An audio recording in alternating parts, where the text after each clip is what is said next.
읽겠습니다. 잠언 23장 7절. 아까 우리 두 어린이가 이 암송을 했는데, 자, 같이 또 열왕기상 4장 29절, 잠언 4장 23장 7절.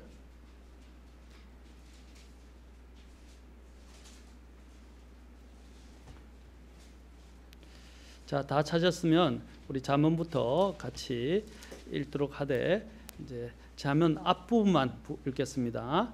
자, 23장 7절 앞절만 읽겠습니다. 시작. 그가 자기 마음속으로 생각하듯이 실제도 그러한즉. 4장 열왕기상 4장 29절 같이 또 읽겠습니다. 시작. 하나님께서 솔로몬에게 바닷가의 모래같이 지혜와 명철을 심히 많이 주시고 또 넓은 마음을 주심에.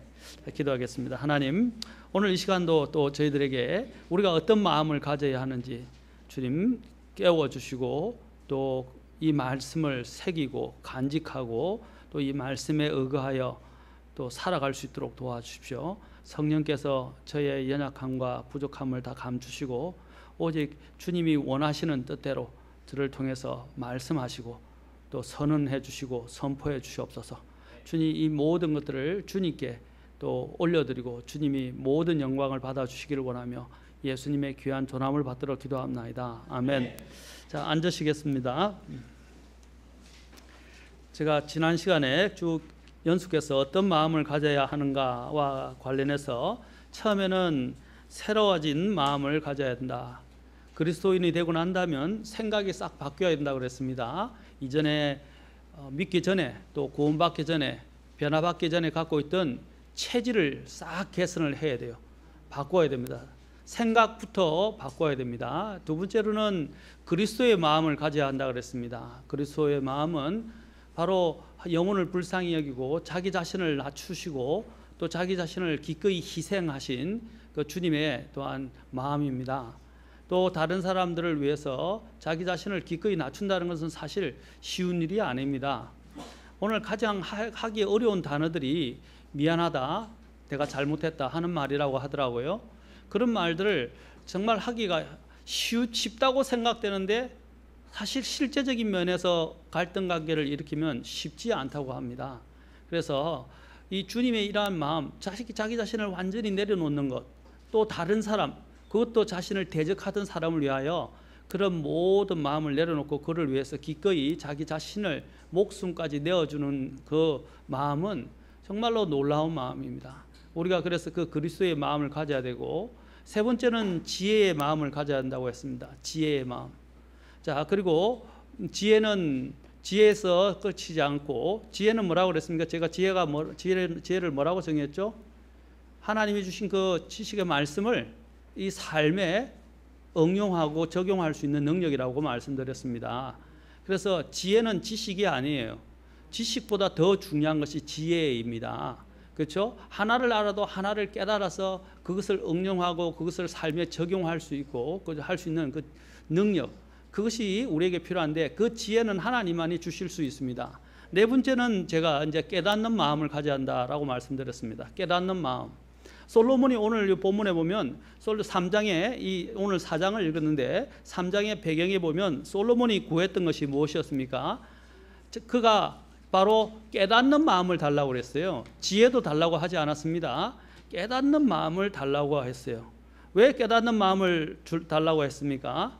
그가 바로 이 백성들을 심판을 하려고 그러는데 백성들을 이렇게 다스려야 되고 통치해야 되고 심판을 해야 되는데 이 많은 백성들을 어떻게 통치할 수 있겠냐는 거죠. 그리고 그 백성들을 올바로 또 공정하게 재판을 해야 되는데 너무 이 감당이 안 돼서 하나님께서 꿈에 그에게 나타나셨을 때 너가 요구하는 것을 너가 원하는 것을 구하라. 그러니까 솔로몬이 다른 아무것도 구하지 않았어요. 그가 오로지 구한 것은 이 백성이 셀 수 없는 이 백성을 자신이 재판을 할 수 있도록, 바르게 재판할 수 있도록 주님 앞에 깨닫는 마음을 달라고 합니다. 3장 9절에 보면 나옵니다. 3장 9절에 3장 8절 9절에 자 그가 얼마나 겸손하게 이야기하는지 7절부터 보면 이제 오 주 내 하나님이여 주께서 주의 종으로 하여금 내 아버지 다윗을 대신하여 왕이 되게 하셨사오나 나는 뭐라고 그랬어요? 작은 아이라. 그의 겸손한 마음을 볼 수 있어요. 그래서 나가거나 들어올 줄을 알지 못하며 출입을 할 줄 모른다라는 말은 굉장한 겸손을 이야기합니다. 자신이 뭘 해야 될지 다시 말하면 우리가 나쁜 말로 어린애들 이야기할 때 똥오줌 못 가린다 그러는데 그래도 대소변 못 가린다 그러는데 자신의 이런 자신이 사실은 그런 사람이 아닌데도 불구하고 자신이 어떠한 사람이라는 것을 지금 여기서 이야기하고 있어요. 8절에 주의 종이 주께서 택하신 주의 백성 한가운데 있나이다. 그가 뭐라 그랬어요? 그들은 큰 백성이므로 너무 많아 셀 수도 없고 계산할 수도 없사오니 그러므로 주의 백성을 재판하도록 주의 종에게 깨닫는 마음을 주사 내가 좋은 것과 나쁜 것을 분별하게 하옵소서. 그가 깨닫는 마음은 하나님의 이 백성들을 바르고 공정하고 하나님의 뜻대로 재판할 수 있게 하라는 것이었어요. 얼마나 순수한 마음입니까? 그렇죠? 얼마나 귀한 마음입니까? 또 얼마나 겸손한 마음이었어요. 자, 그가 그렇게 이야기하면서 이제 그가 이것을 통해서 이거 좋은 것과 나쁜 것을 분별할 줄, 이것은 자신의 어떤 능력을 나타내고 자신이 이런 대단한 능력을 가지기 위해서가 아니라 하나님이 그에게 주신 백성들을 이렇게 공정하고 바르게 이끌고 재판할 수 있도록 하기 위한 것이었습니다. 통치하기 위해서입니다. 그래서 그렇게 말합니다. 이같이 큰 누구의 백성? 주의 백성을 누가 능히 재판하리까? 라고 말하고 있습니다. 저도 늘 우리 수요일마다 제가 개인적으로 기도 제목을 나눌 때 항상 기도하는 부분이 성별과 그 다음에 지혜와 권능입니다.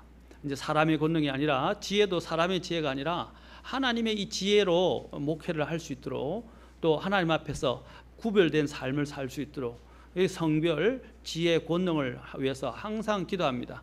그 순서의 목록이 늘 바뀌긴 합니다. 어느 때 제가 필요할 때는 성별이 더 많이 필요하고 요즘은 그 성별이 많이 필요하다고 기도합니다. 어느 때는 지혜가 이전에는 지혜가 앞섰어요. 어떤 때는 이제 권능이 앞섰어요. 이제 다음에 하나님이 더 이제 여러 가지를 많은 복을 주셨을 때 이제 더 필요한 것은 권능이 될 겁니다. 그래서 이 세 가지를 항상 저희 기도 제목에 첫 번째로 삼고 있습니다. 솔로몬도 바로 이 마음이 그 하나님이 주신 이 주의 백성들을 어떻게 해야 잘 통솔하고 그들을 다스릴 수 있을까 하는 마음에서 시작된 것입니다. 이 깨닫는 마음은 어디서부터 시작된다고 말했습니까? 주님을 두려워하는 데서부터 지혜와 되고 악을 미워하고 하나님을 택할 줄 아는 것이 바로 이 명철입니다. 하나님의 길들을 구하고 하나님 앞에 나아가는 것이 명철이에요. 그래서 욥기에서는 주를 두려워하는 것이 지혜고 악에서 떠나는 것이 명철이라고 말했습니다. 하나님의 명철은 무한하고 찾을 길이 없다고 성경은 말씀하십니다. 그런데 이스라엘 백성들에게 결여된 세 가지 중에 하나가 뭐라고 그랬습니까? 깨닫는 마음과 보는 눈과 듣는 귀가 없었다고 말했습니다. 그래서 하나님의 애타게 이스라엘 백성들에게 촉구하시며 그들을 계속 초청을 하십니다. 심지어는 우리가 이 하나님의 가까운 백성들도 문제가 깨닫는 마음이 없었던 거예요. 이스라엘 백성들을 이제뿐 아니라 이제 예수님이 오셨을 때에도 이 이스라엘 백성들의 마음이 여전히 깨닫지 못하는 마음 속에 갇혀 있었고, 심지어는 주님께서 가까이 두고 계셨던 제자들까지도 도체 깨닫지 못했어요. 그래서 지난 시간에 제가 엠마오 도상으로 가던 그 두 제자에 대해서 말씀을 드렸습니다. 그들도 어두워져서 깨닫지 못했어요. 제자들은 오히려 깨닫지 못하고 자기가 위다 아래다 늘 다투기만 하고 싸우기만 했어요. 주님의 그 마음을, 그리고 주님의 그 뜻을 헤아리지도 못했고 깨닫지도 못했다는 것입니다.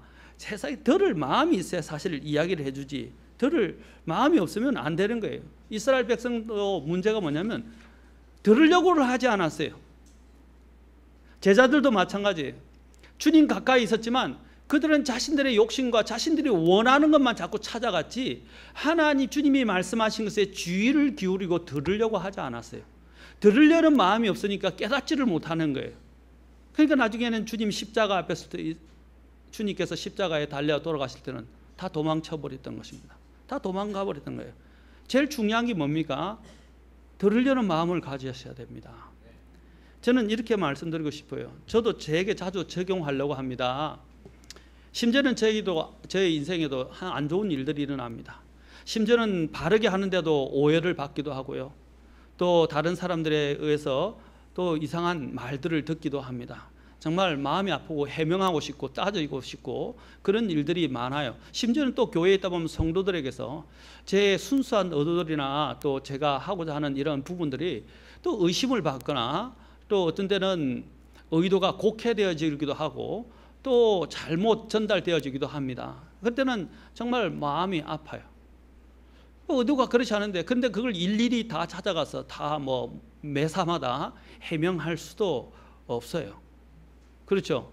그런데 이제 그런 일이 일어날 때 왜 이런 일이 일어나는가 하고 화가 날 때도 있지만 다시 생각하고 돌이키기를 어떻게 돌이키냐면 저는 다윗에 대해서 다윗이 물론 잘못을 했고 도망을 가게 되었어요. 그런데 시므이가 가는 길에 그 다윗을 저주를 합니다.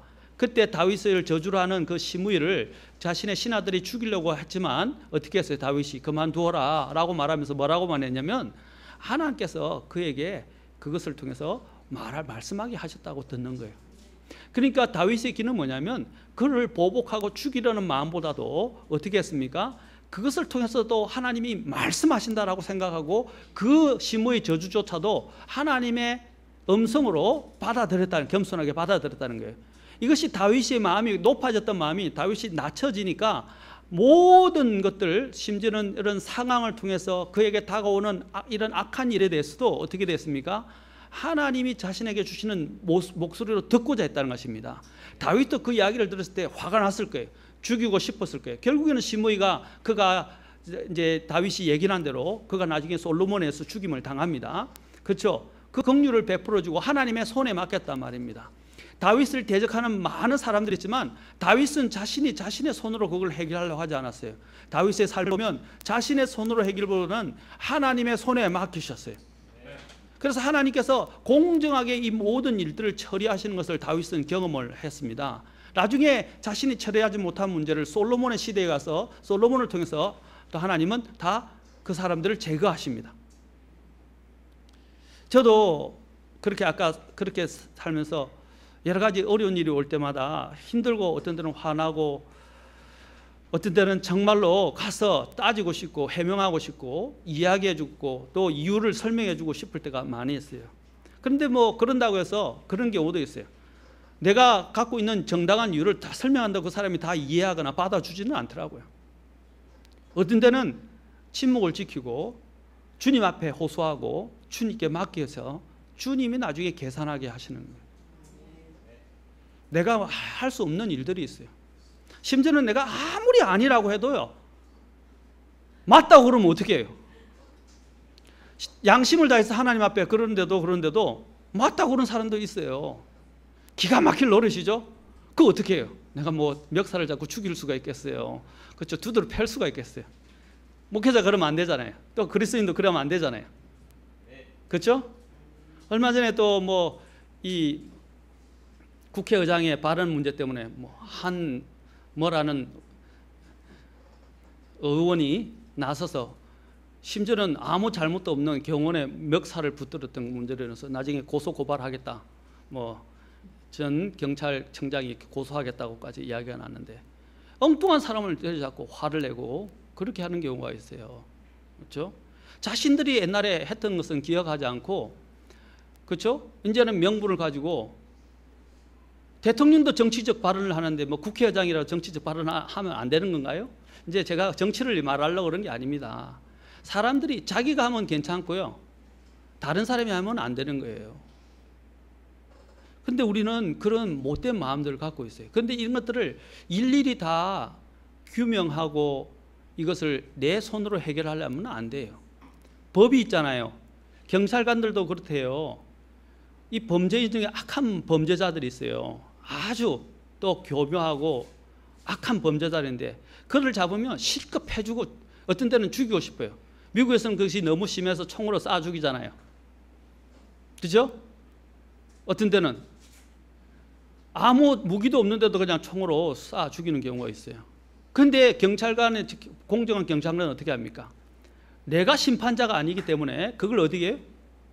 잡아서 법정에 넘기는 거예요. 법에 의해서 심판받게 하는 거예요.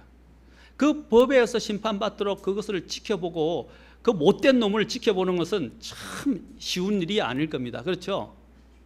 우리 그리스도인들은 달라야 돼요. 우리가 심판할 수 있는 것이 아니에요. 우리는 하나님의 손에 맡겨야 됩니다. 그렇죠? 그게 사실은 나중에 넓은 마음에도 나오겠지만 다윗이 가진 마음이었다는 것입니다. 이 제자들은 들으려는 마음이 없었어요. 아까 제가 말씀드린 것은 다윗처럼 마찬가지로 우리는 항상 하나님 앞에서 겸손하게 어떤 것이든지 하나님의 음성으로 들으려고 하는 마음을 가져야 돼요. 왜 하고 발을 동동 구르고 화를 내기보다는 인간이 본연이 그래요. 아프니까 찌르면 튀어나오게 돼 있어요. 그러나 튀어나오더라도 어떻게 해요? 정도를 지켜야 한다. 이해하시겠죠?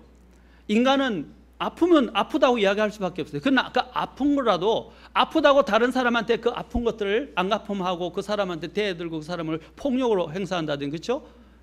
다른 사람에게 피해를 주면 안 되잖아요. 아플 수 있어요. 우리도 반응을 해요. 그러나 그걸 빨리 정리해서 그 아픔을 참을 줄 알고 그걸 이겨낼 수도 아는 사람이 되어야 됩니다. 그게 그리스도인이에요. 화가 난다고 다 화발하고 말하고 싶다고 다 말하고, 그렇죠? 대응하고 싶다고 다 대응하고 원수 갖고 싶다고 해서 눈은 눈으로 이런 식으로 우리가 대응을 한다면 우리가 어떻게 그리스도인이라고 이야기할 수 있나요? 그리스도인은 그리스도께서는 그렇게 대응하지 않았다는 것입니다. 깨닫는 마음을 가진 사람은요, 하나님의 뜻만을 생각하게 됩니다. 그래서 하나님께서 이 마음을 달라고 우리는 기도할 필요가 있습니다. 어떻게 해야 깨닫는 마음을 갖게 됩니까? 성경을 읽고 기도하는 일은 제가 아무리 강조해도 지나치지 않습니다. 왜냐하면 하나님의 뜻을 깨닫는 그 마음은 성경을 읽으면요, 마음이 마치 씻겨지는 것 같아요. 또 여러분이 모든 일이 있을 때 누군가를 붙잡고 하소연을 하고 나면 어떻게 돼요? 하소연하고 나면 속이 후련하죠. 그렇죠? 마찬가지로 내가 다른 사람한테 하소연을 할 수 없을 경우는 어떻게 됩니까? 주님께 하소연을 해야 됩니다. 괜찮습니다. 주님은 다 아세요. 어떤 사람들은요, 주님 앞에 뭐 이건 하면 안 되고 이렇게 구하면 안 되고 저렇게 구하면 그거는 성숙해서 어느 정도 성숙하면 약간 분별이 생겨요. 그러나 이제 마음에 참담하고 찢어지고 상심한 사람이 무슨 분별이 있어요? 이성이 있겠어요? 한나처럼 가서요, 그냥 하나님 앞에 울면서 통곡하면서 있는 것들을 그대로 다 토하는 거예요. 하나님 앞에 한을 풀어놓는 것입니다. 하나님이 그걸 미쳤다고 그랬어요? 근데 그것을 지켜보던 제사장은 어떻게 했어요? 엘리는 술 취했다, 좀 정신이 나갔다고 생각한 거예요. 그러나 그 여인은 내가 술 취한 것이 아니니다. 백주 내놔서 무슨 술을 먹고 여자가 이렇게 해서는 되겠냐, 주님의 성전에. 그녀는 자신의 한을 풀어놓은 거예요. 로마서에 보면 속으로 신음한다고 했어요. 우리가 속으로 신음할 수밖에 없어요. 그렇죠? 우리가 갖고 있는 이런 문제들에 대해서 하나님 앞에 풀어놓으십시오. 하나님의 앞에 들면 하나님의 말씀이요, 나를 정리를 시켜주고요, 깨닫는 마음을 더해 주십니다. 또 기도하면 하나님이 하늘에서부터 아까 솔로몬에게 깨닫는 마음을 주신 것처럼 깨닫는 마음을 주세요. 저도 기도하다 보면요, 내가 참 마치 이때는 잘못했지 하는 걸 깨닫게 돼요. 또 이래서는 안 되지, 이거는 정말 하나님 앞에 바람직하지 않지, 이런 것들을 깨닫게 되더라고요. 그래서 기도하는 일이 중요해요. 우리가 그 디모데서에 보면 이렇게 했어요. 너희가 어떻게 거룩해지느냐 하면, 거룩히 구별되느냐면 말씀과 기도로 거룩히 구별된다고 그랬어요. 우리가 이 하나님 앞에 깨닫는 마음을, 넓은 마음, 지혜의 마음을 가지려면 말씀과 계속 교제해야 합니다. 그리고 기도로 하나님 앞에 내어놓으십시오. 그리고 하나님께 맡기십시오. 전쟁은 하나님께 속한 것입니다. 내가 하는 게 아니에요. 우리는 자꾸 혈기가 많아서 혈과 육으로 내 힘으로 자꾸 전쟁을 하려고 그럽니다. 다른 사람과 싸우려고 그러고 문제를 규명하고 해결하려고 그럽니다. 때로는 인간적으로 우리가 합법적이고 바른 방법으로는 해결을 할 수 있는 의지를 갖고 해결을 하는 것은 좋아요. 그러나 내가 할 수 없는 영역에 대해서 또 내가 해서는 안 되는 부분에 대해서는 어떻게 해야 됩니까? 하나님께 맡기셔야 돼요. 이단을 어떻게 분별합니까? 하나님 말씀으로 분별합니다. 건전한 교리를 어떻게 합니까? 하나님 말씀을 통해서. 건전한 생각의 영이 어디서 옵니까? 하나님의 말씀과 기도 생활을 통해서 오는 것입니다. 혼란스럽고 어지러운 마음 자체도 성경을 읽고 기도하면 정리가 되기 시작해요. 정리가 됩니다. 어떤 분이 그렇게 해서 기도는 상황이나 다른 사람을 변화시키는 것이 아니라 그 기도는 나를 변화시킨다라고 했어요. 누구를 변화시킨다고요? 우리는 저 사람을 변화시켜 주십시오, 이 상황을 변화시켜 주십시오 라고 이야기하는데, 이 상황과 저 사람의 변화보다도 하나님이 먼저 내 마음을 변화시켜 주신다고. 그리고 그 사람을 이전에는 정죄하고 신란하고 그 사람을 미워하고 용서하지 못하고 받아두지 못하던 그 마음이 기도를 통해서 어떻게 됩니까? 주님의 마음을 갖게 되면서 용서할 수 있고 긍휼을 베푸는 마음을 가질 수 있고 이해하고 받아주려고 하는 마음으로 변화된다 이 말입니다. 그러면 관계가 개선이 되기 시작하고 하나님이 놀랍게도 내 마음이 변화되니까 모든 관계가 더 좋아지게 되면서 나중에는 그 사람을 하나님이 다루시기 시작하세요. 저는 그런 사례들을 많이 봤습니다. 지금 하나님께서 공정하게 다루지 않는다면 언제 하나님이 다 재판하십니까? 주님 앞에 섰을 때 다 재판하실 것입니다. 아까 우리 동문 형제가 그걸 지난 시간에 제가 했던 걸 외웠는데, 나를 심판하시는 분은 주신이라 그랬어요. 나도 나를 심판하지 아니하노니. 거기 보면 판단이라고 되는데 이거 심판이에요.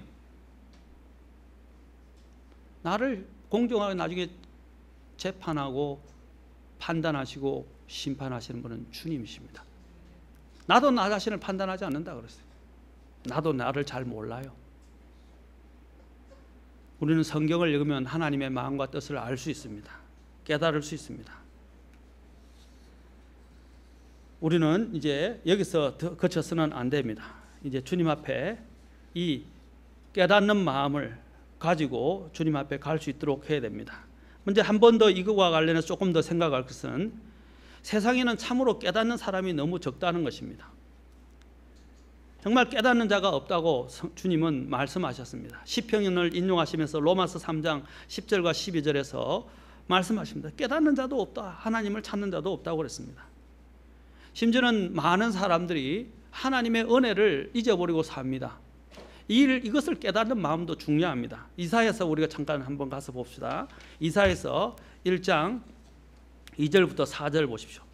하나님이 얼마나 간절하게 이것을 가지고 외치시는지 모릅니다. 이사야서 1장 2절부터 4절입니다. 우리의 이런 문제 중에 하나가 자꾸 우리가 스스로가 재판관이 되려고 하는 것입니다.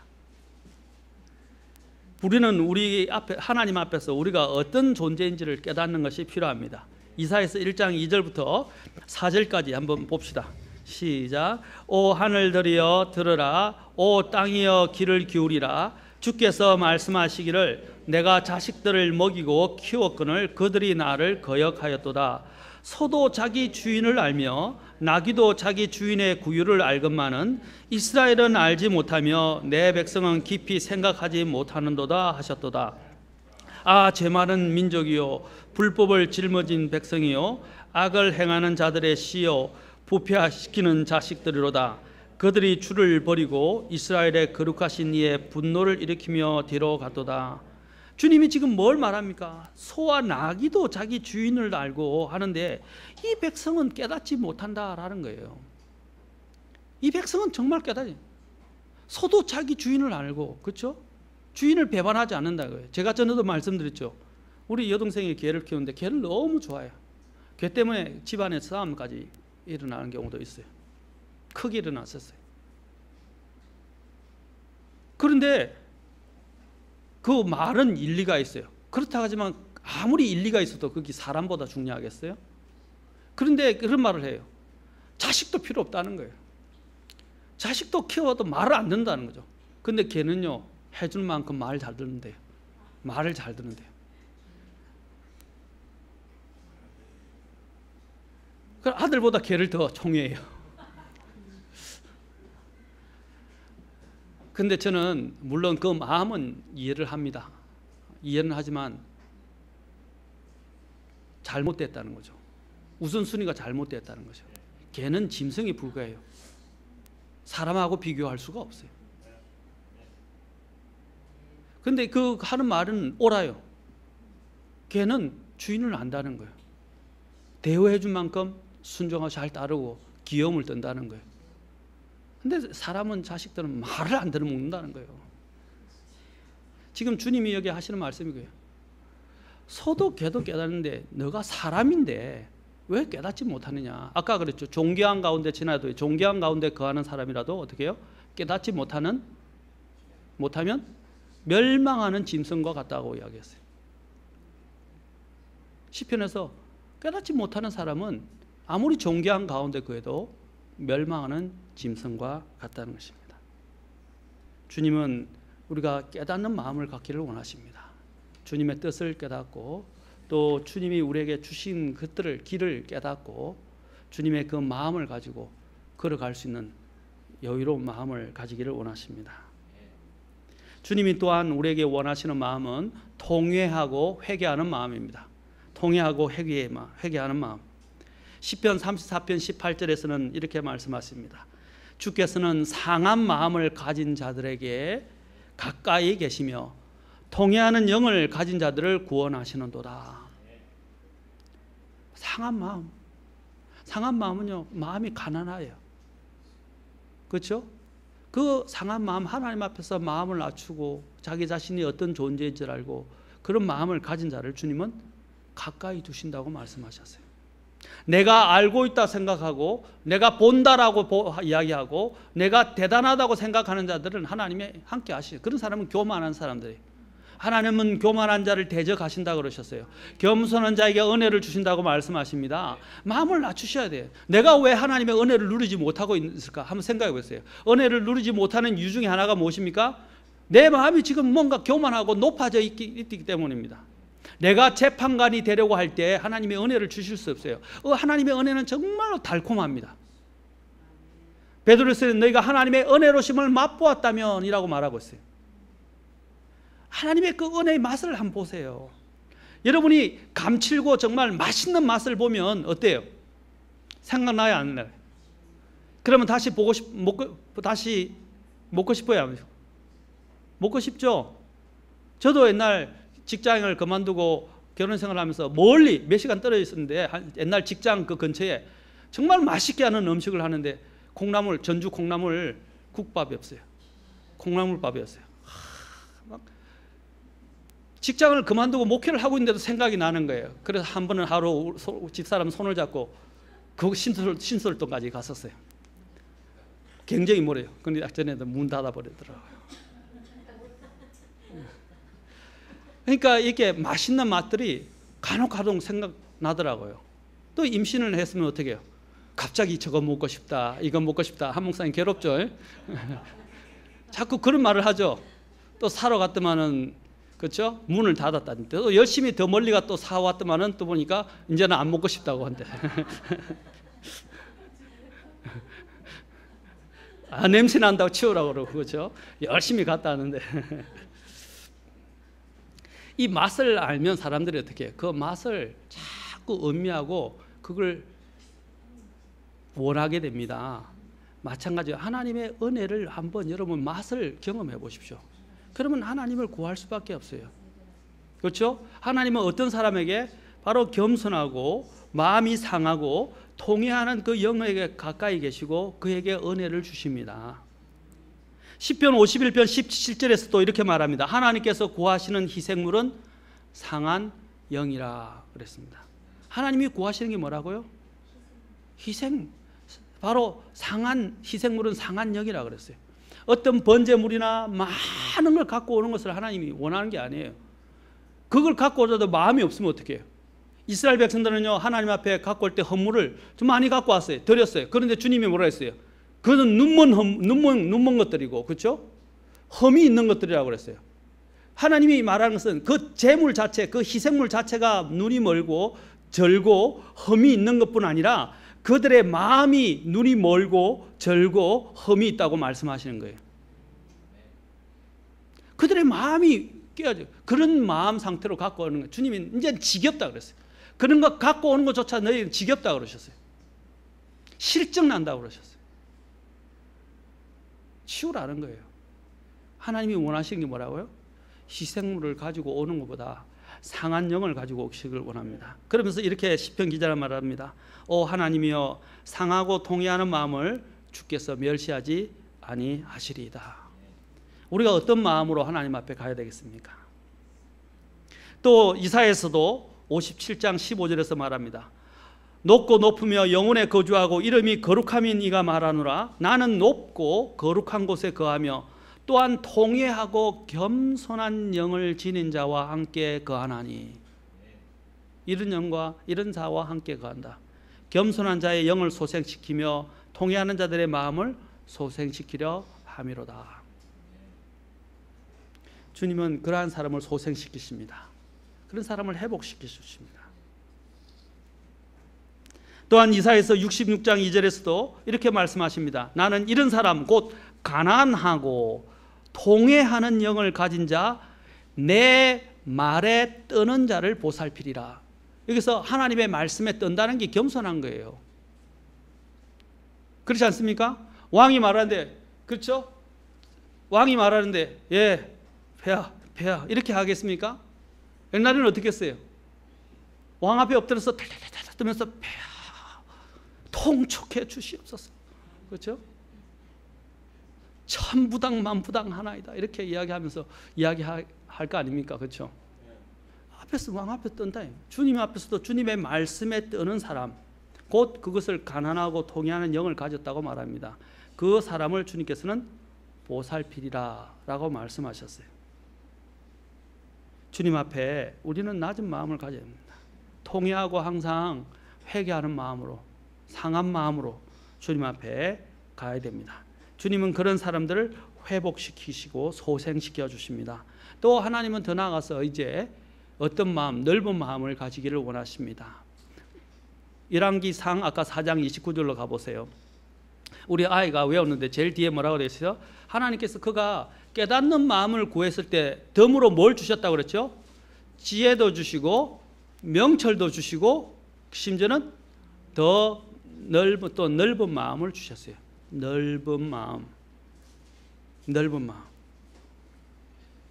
여러분 이 심장이요, 심장이 있죠. 폐와 심장, 폐활량과 심장은요, 운동을 하면 할수록 심장이 강화되고 심장이 더 커진다고 합니다. 그렇죠?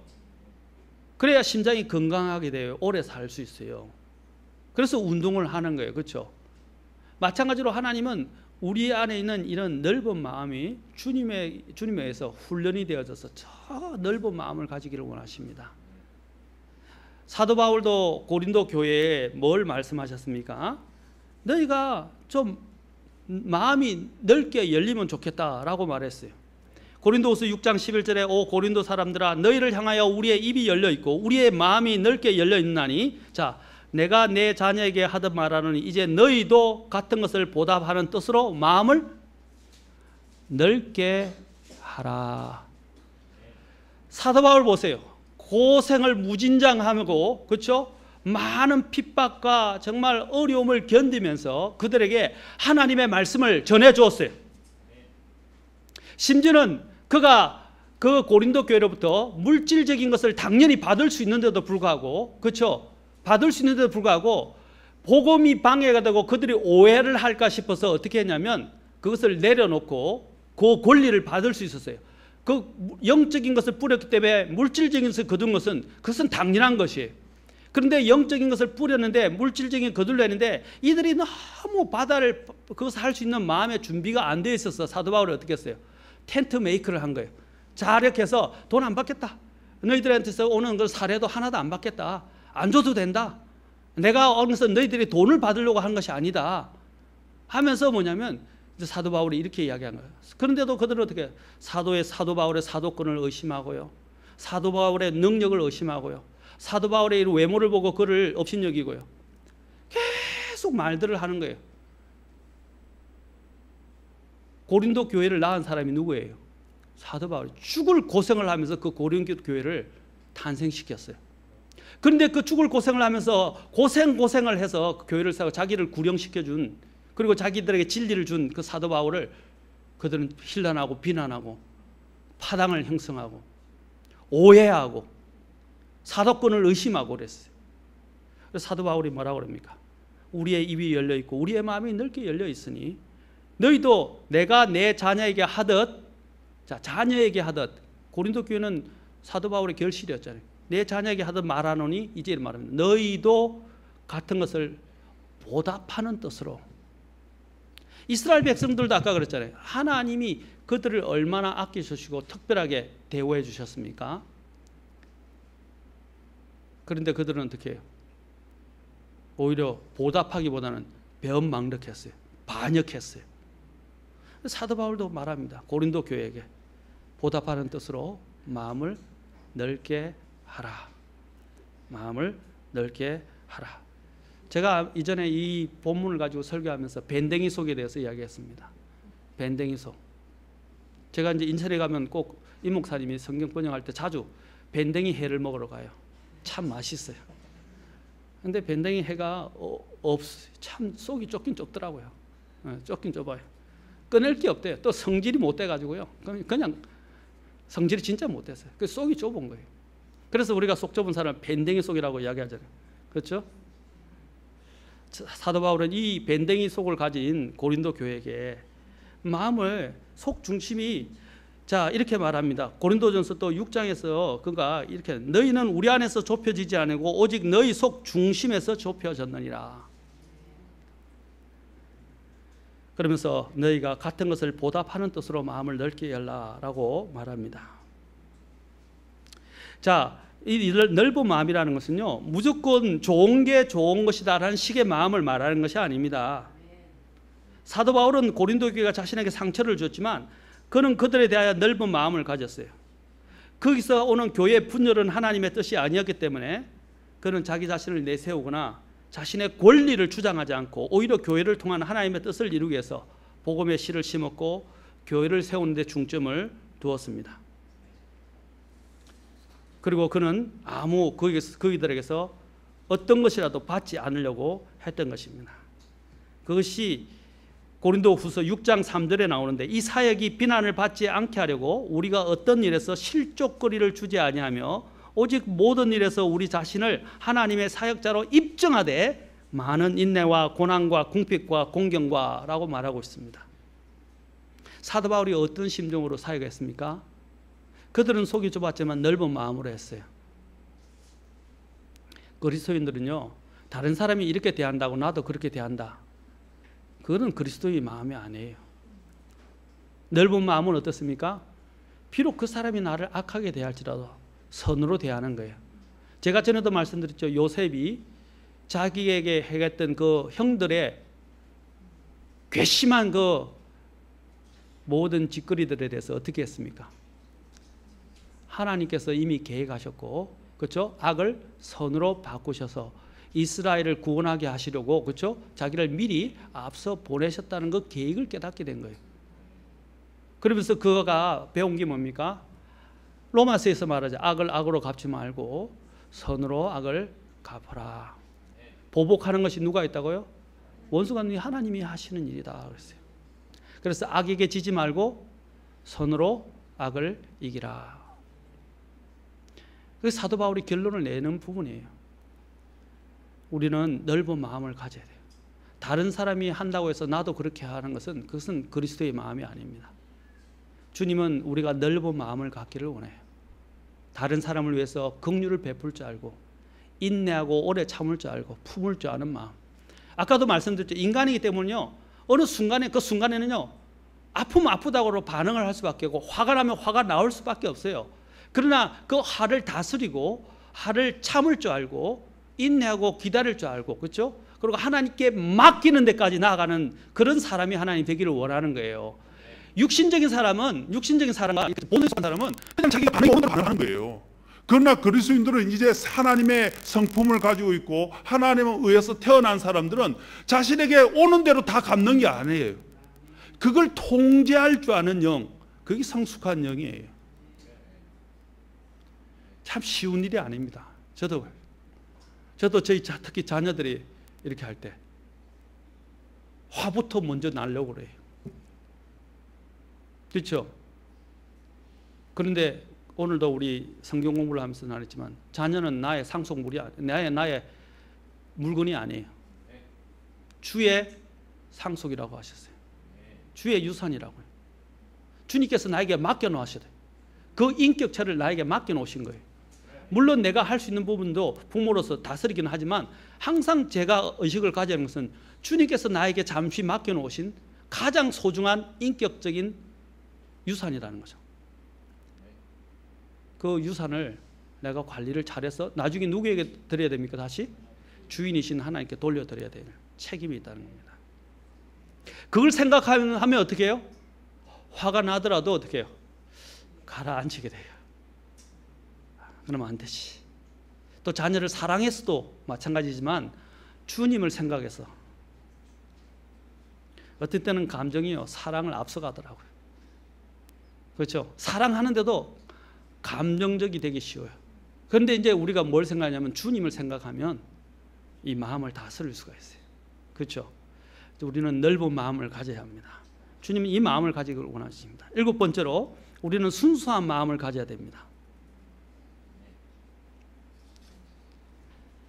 원래 제가 이걸 끝내고 이제 다니엘서를 진짜 하려고 했는데 이거 다 하려면 안 될 것 같아요. 다음은 다니엘서를 2주 후에 이거 한 번 더 하고 다니엘서를 하도록 할게요. 다니엘서와 계시록을 하려고 지금 준비하고 있습니다.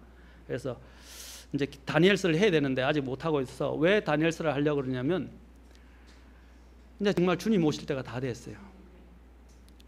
정말 이 세상 상상을 못할 정도로 급변하게 돌아가고 있습니다. 저는 미국에 있는 뉴스를 계속 보고 전 세계 뉴스를 봅니다. 경제계뿐 아니라 정치계 돌아가는 모든 뉴스를 함께 봅니다. 보면서 정말 실감할 수밖에 없습니다. 여러분들이 그 뉴스를 보면 우물안 개구리처럼 지금 일어나는 한국의 상황만 보면 안 돼요. 전 세계적으로 돌아가는 것들이 지금 말로 형용할 수 없고 어지럽고 정말 복잡합니다. 일이 언제 터질지 모를 정도로 일어난 것입니다. 지금 여기 나오는 한진 해운의 그 문제는요, 앞으로 이게 어떻게 터지고 촉발될지 우리나라도 알지 못합니다. 이게 지금 전 세계적으로 파고하고 있어요.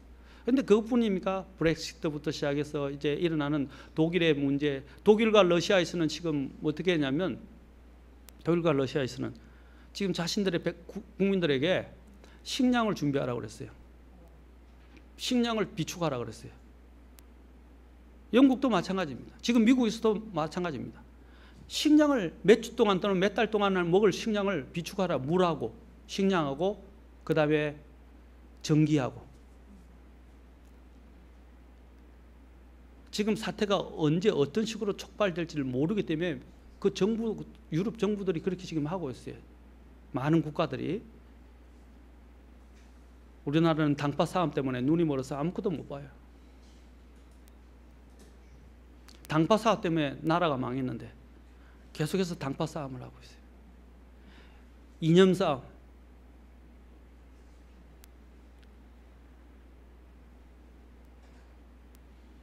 우리가 앞으로 제가 또 이 뒷부분에서 다루겠지만 종말을 깨닫는 마음도 필요합니다. 주님이 이 오실 때가 다 됐기 때문에 제가 다니엘과 계시록을 통해서 여러분을 일깨우고자 하는 것입니다. 그리고 마지막 때에 하나님이 어떻게 계획하고 계신지에 대해서 여러분들에게 말씀을 드리려고 준비하고 있어요. 자, 그래서 오늘 여기까지만 하고 다음 시간에 마무리 순수한 마음, 종말을 깨닫는 마음과 마음을 어떻게 주님 앞에 드릴 수 있는지에 대해서 다음 시간에 우리 계속하도록 하겠습니다. 더 하고 싶은데 더 하고 싶죠? 더 하고 싶은데 그렇죠? 오늘 제가 몇 가지 말씀드렸다. 자, 아까 깨닫는 마음부터 시작해서 처음에 어떤 마음요? 하나님 어떤 마음을 가지기를 원하신다? 새로워진 마음. 두 번째 어떤 마음요? 그리스도의 마음. 세 번째 지혜의 마음. 네 번째, 깨닫는 마음. 다섯 번째, 예, 통회하고 회개하는 마음. 여섯 번째, 예, 예, 넓은 마음. 이제 다음 시간에 순수한 마음, 그 다음에 종말을 깨닫는 마음, 그 다음에 이제 마음을 하나님 앞에 드리는 것에 대해서 드리는 것에 대해서 살펴보도록 하겠습니다. 기도하겠습니다.